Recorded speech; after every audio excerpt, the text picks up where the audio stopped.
देखिए, पद्म पुराण में अनिरुद्ध का उषा के साथ विवाह, ये प्रसंग बहुत ही अच्छा और रोचक है। ये उत्तराखंड में इसका प्रसंग है। पृष्ठ नंबर 983 पृष्ठ नंबर है। पद्म पुराण में देखिए, महादेव जी कहते हैं, पार्वती भगवान कृष्ण के रुक्मिणी के गर्भ से प्रद्युम्न उत्पन्न हुए, जो कामदेव के अंश से प्रकट हुए थे। वे बड़े बलवान थे। उन्होंने शंबरासुर का वध किया था।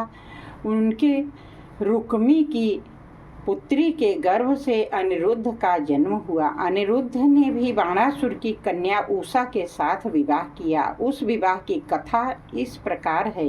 एक दिन उषा ने स्वप्न में एक नील कमल दल के समान श्याम सुंदर तरुण पुरुष को देखा। उषा ने स्वप्न में ही उस पुरुष के साथ प्रेमालाप किया और जागने पर उसे सामने न देख वह पागल सी हो उठी और कहती हुई कि तुम मुझे अकेली छोड़ कहाँ चले गए। वह भांति भांति से विलाप करने लगी। उषा की एक चित्रलेखा नाम की सखी थी। उसने उसकी ऐसी अवस्था देखकर पूछा कि सखी, क्या कारण है, तुम्हारा मन विक्षिप्त सा हो रहा है। उषा ने स्वप्न में मिले हुए पति के विषय में सारी बात सच सच बता दी। चित्रलेखा ने संपूर्ण देवताओं और श्रेष्ठ मनुष्यों का चित्र वस्त्र पर अंकित करके उषा को दिखलाए।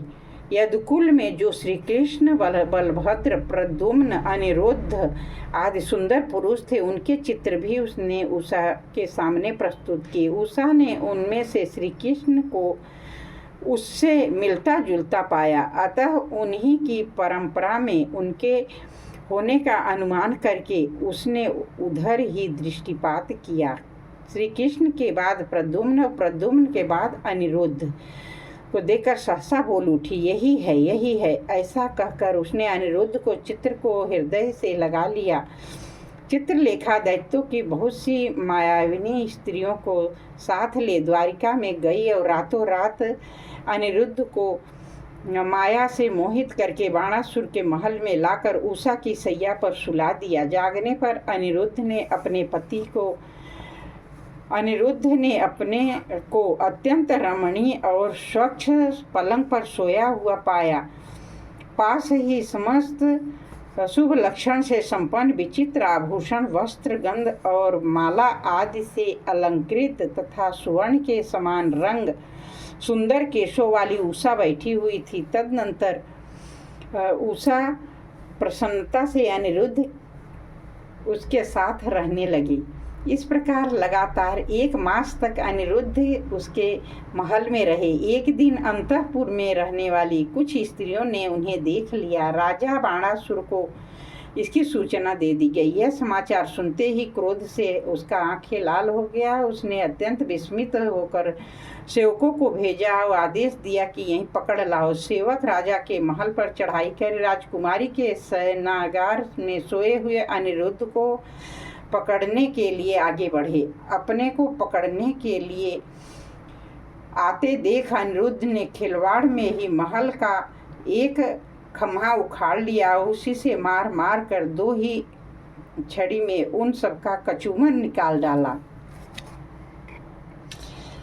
सेवकों को मारा गया देख दैत्यराज बाणासुर को अनिरुद्ध के विषय में बड़ा कौतूहल हुआ। इतने में ही देवर्षि नारद ने आकर बताया कि ये श्री कृष्ण के पौत्र अनिरुद्ध हैं। यह सुनकर धनुष ले वह स्वयं ही अनिरुद्ध को पकड़ने के लिए उनके समीप आए। 1000 भुजाओं से युक्त दैत्यराज को युद्ध के लिए आते देखा अनिरुद्ध ने भी एक परिघ घुमाकर बाणासुर के ऊपर फेंका, किंतु उसने बाण मारकर उस परिध को काट दिया। तत्पश्चात सर्पास्त्र अनिरुद्ध को अच्छी तरह बांधकर दैत्यराज ने उन्हें अंतःपुर में ही कैद कर लिए। इधर देवर्षि नारद के मुख से यह सारी समाचार ज्यों का त्यों जानकर भगवान श्री कृष्ण भी बलदेव जी के प्रद्युम्न तथा अपनी सेना के साथ पक्षीराज गरुड़ पर आरूढ़ हो बाणासुर के बाहुबल का उच्छेद करने के लिए वहां आ पहुँचे। पूर्व काल में बलि पुत्र बाणासुर ने भगवान शंकर की आराधना की थी। इससे प्रसन्न होकर के भगवान शंकर ने उसे वर मांगने को कहा था। तब उसने महेश्वर से यही वर मांगा था कि आप मेरे नगर द्वार पर सदा रक्षा के लिए मौजूद रहें।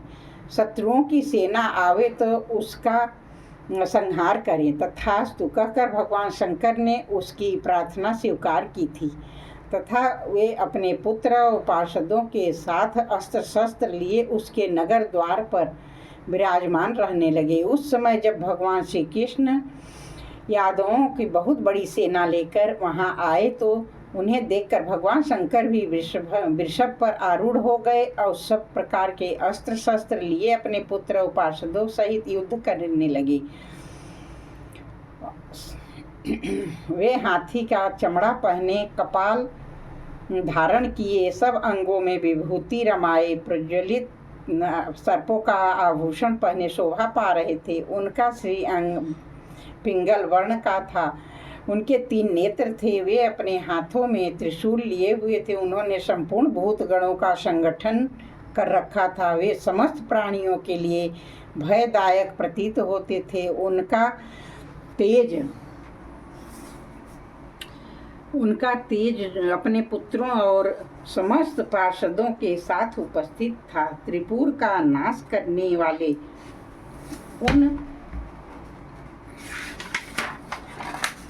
उनसे भयंकर युद्ध हुआ और फिर पराजित करके उषा को अपनी बहू के रूप में स्वीकार किए थे और अपने महल में अनिरुद्ध के पत्नी के रूप में उषा को ले गए थे।